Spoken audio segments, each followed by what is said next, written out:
Bonjour, ici Émilie Plante pour le blog Branche-toi de Best Buy. Aujourd'hui, je teste la liseuse numérique format de Kobo. C'est une liseuse avec un écran de 8 pouces. Donc la liseuse vient dans un emballage dans lequel on trouve les petites brochures explicatives, bien sûr la liseuse ultra légère et ergonomique, et le fil de branchement pour la charge. C'est une des liseuses qui est les plus minces sur le marché, comme vous pouvez voir. C'est vraiment très mince, hyper léger, super ergonomique, c'est très confortable. Elle vient avec un système qui s'appelle Comfort Light Pro, qui est le système d'éclairage qui permet de filtrer la lumière bleue. Comme on sait, la lumière bleue est nocive pour les yeux, particulièrement la nuit avant de se coucher. Donc ça rend le cerveau un peu trop hyperactif et ça n'incite pas vraiment au sommeil. Donc c'est surtout bon pour les gens qui aiment bien lire avant de se coucher. C'est super relaxant de lire avant de se coucher, mais si on a la lumière qui est mal filtrée pour les yeux, donc ça éveille un petit peu trop le cerveau, puis ça abîme beaucoup les yeux avec le temps.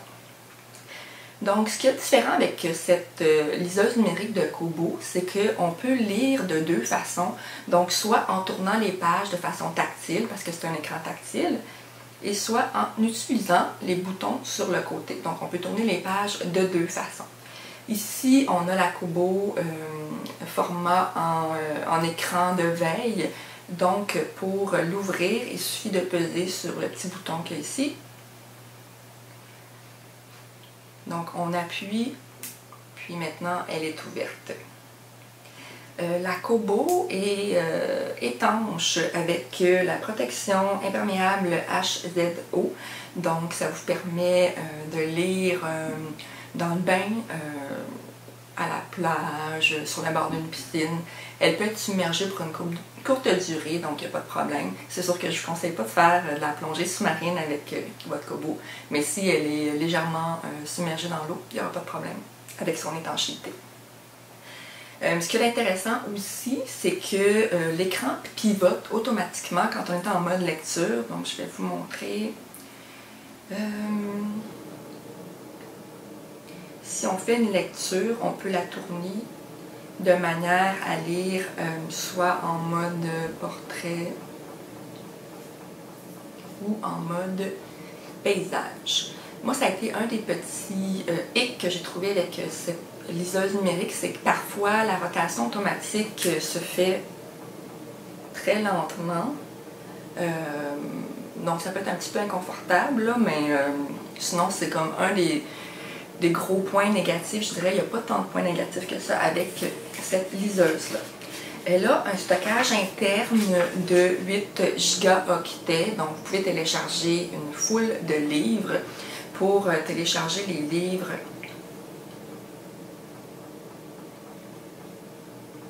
donc c'est très simple. Vous pouvez simplement aller dans la boutique Kobo. Ou alors, comme moi, ce que je vous ai montré ici, c'est un article que j'ai ouvert grâce à Pocket, qui est un système qui permet d'enregistrer des articles que vous trouvez sur le web, soit par exemple via l'application Pocket que vous pouvez télécharger sur votre téléphone, ou alors sur le web tout simplement. Vous emmagasinez des articles et puis vous pouvez les lire si vous ouvrez un compte Pocket avec le format de Kobo. Donc c'est vraiment super pratique. Alors je vais vous montrer.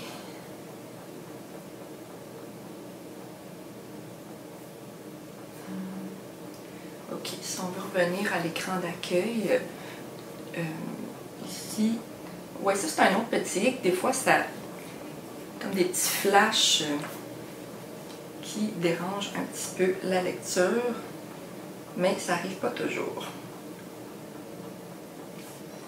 Donc, il y avait des livres qui étaient déjà pré-téléchargés sur la tablette. On peut voir, par exemple, si je clique là-dessus, c'est un livre qui a déjà été commencé, donc on peut tourner les pages simplement comme ça, ou avec le bouton.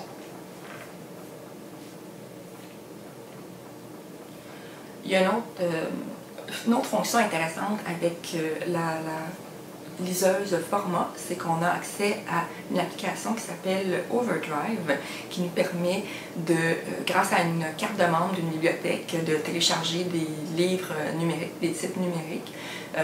Donc ça, j'ai pas pu l'essayer parce que ma carte de membre de la grande bibliothèque est arrivée à échéance, mais semble-t-il que ça fonctionne assez bien avec la plupart des bibliothèques en Amérique du Nord.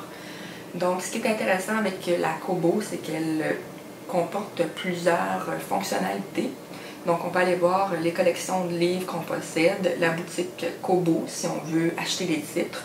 Donc on peut taper dans la barre de recherche un titre. Moi c'est un petit problème que j'ai rencontré, que des fois certains titres étaient difficiles à trouver. Il faut voir selon ce qu'on veut acheter en français ou en anglais. On peut se créer une wishlist de livres qu'on voudrait éventuellement acheter. On a une fonction livre à commander également, donc en répondant à quelques petites questions ludiques, ça nous recommande des lectures par rapport à des livres qu'on a déjà aimés. Ici, ce qui est intéressant, c'est qu'on a des statistiques de lecture, donc pour chaque livre, on voit à quel chapitre on est rendu, on a lu combien de pourcentage du livre, on a aussi des petites récompenses, donc des badges qu'on peut obtenir après la lecture d'un certain nombre de livres, par exemple. Ce qui est intéressant aussi, c'est avec la luminosité. On peut changer la luminosité ici pour reposer nos yeux. Donc la luminosité est beaucoup plus sombre. Ou pour ceux qui préfèrent une lumière qui est plus jaune, mais là c'est vraiment à l'extrême, ou une lumière qui est plus blanche, c'est tout. Il est également possible de mettre un timer pour avoir la lumière qui change à l'heure du coucher par exemple, donc graduellement elle va devenir plus douce pour les yeux, donc on peut lire un petit peu plus facilement sans abîmer nos yeux. Donc le verdict, j'ai vraiment adoré cette liseuse-là. Moi je dois vous avouer que je suis quelqu'un qui aime beaucoup les livres en format papier, donc je ne changerai pas pour ça, pour tout l'art du monde, mais j'ai quand même apprécié le côté très portable, c'est très léger. Ce qui est intéressant aussi à mes yeux, c'est l'accès à Overdrive et à Pocket, donc on peut avoir accès à une foule de livres dans différentes bibliothèques ainsi qu'à tous nos articles sauvegardés. Donc, il y a eu des petits X, comme je vous ai mentionné, mais globalement, c'est un très bon outil, très fonctionnel et très pratique. Donc, c'était Émilie Plante pour le blog Branche-toi de Best Buy. Je vous parlais de la liseuse numérique format de Kobo.